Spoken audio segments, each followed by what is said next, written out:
Search, rescue and recovery operations continuing in KwaZulu-Natal tonight. At least 259 people confirmed to have died so far.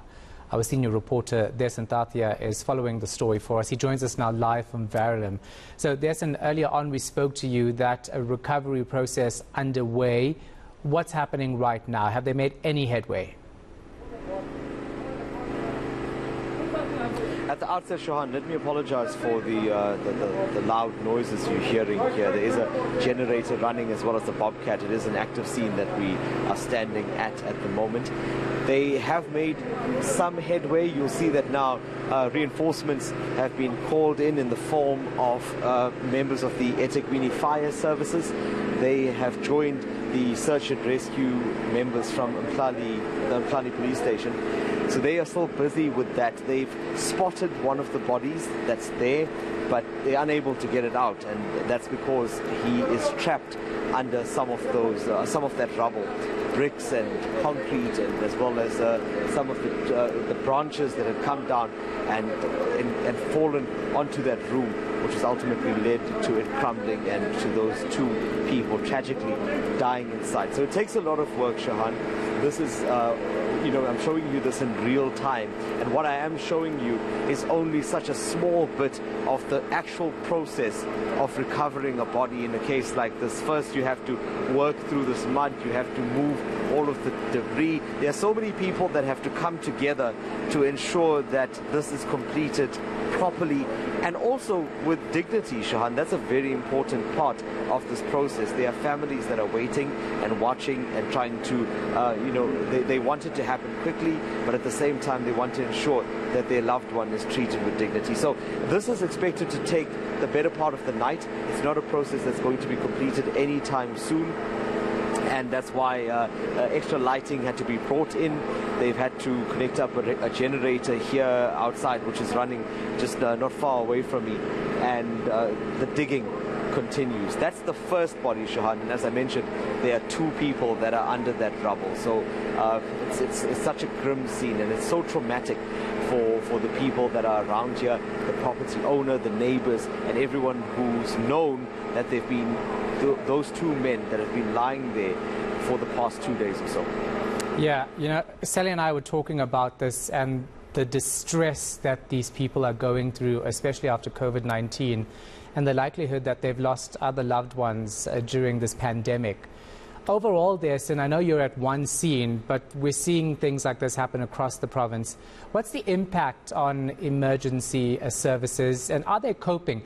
Is it time to actually call in more assistance from the SANDF or from other provinces?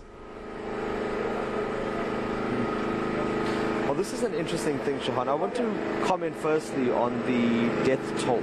So the death toll that we have, which has risen quite sharply, and I think there's a general acknowledgement that that's not going to be the final number. If you look at cases like this, cases where bodies have not yet been recovered, all of these are going to add to that number. And there are, I can tell you and I can confirm, there are several cases like this where people have not yet been recovered, and that number hasn't been added to that. And there are specialized teams that are responsible for this. Search and rescue is normally one of them.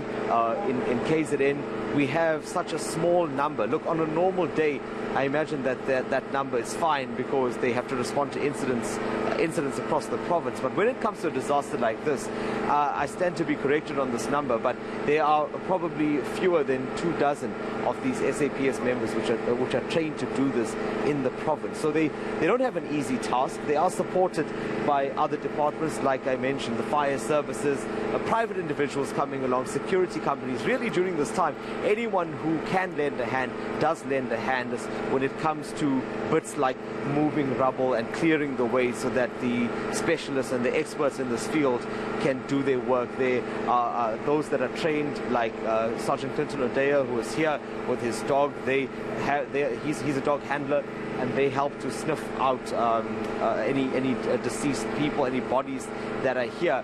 So they're finding it really tough during this time. I mentioned to you earlier that I was at another scene in Riverside where it had taken 2 days to get that person out. There was yet another one in Durban North where on the very first day when the flooding really started, and I think it must have been at about 8 or 9 o'clock that I got that call and I went out there.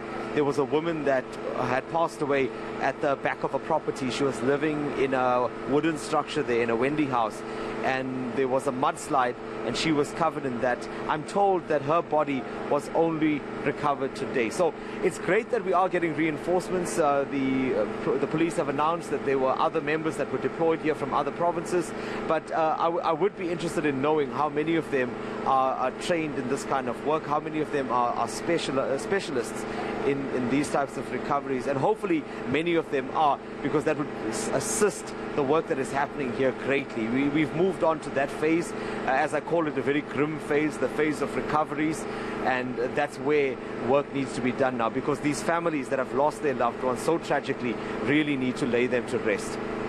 You know, covering the floods a couple of years ago, I know that people generally help each other when possible, and I'm sure you're seeing those scenes now, especially since these disaster management teams are struggling to get to everyone. I have seen that, Shahan. I've actually noticed that, I'm on a lot of groups, on community groups. I'm on groups where there are medics and police officers and so on. And I've noticed the number of messages that had increased over the past few days from normal people like you and I, that are just willing to lend a hand in whatever way or form. As I mentioned, whether it's trying to get someone out. I've seen groups where tow truck drivers have also been sending messages. Look, we are here. There are people that had come home from work on the first day of flooding, that have spent the whole day out, business people, and all of them just trying to assist one another. So there's really been a sense of community and a sense of wanting to help the next person. But in saying that, I also noticed that there was a lot of desperation at the time, because the reality then started to sink in on the first day when they were responding to all of these scenes, that they couldn't get to all of them, and that was while people were still alive. I still have voice notes on my phone where there were reports of a mother and 2 children are trapped. They are not sure how long they're going to survive. The house is flooding. And then messages following that saying, look, I'm tied up at this scene, or I'm at this one and I can't get there. And that's where that desperation started to sink in. And it really is a sad state of affairs. On the one hand, you had these types of people, the disaster teams, the emergency services guys working throughout the night, exhausted. I spoke to them the next day. They'd been out the entire night, more than 24 hours, and still working. And yet, they could not reach everyone. So on the one hand, a good thing, Shahan, communities coming out to help, but sadly, even with all of that help, it just wasn't enough.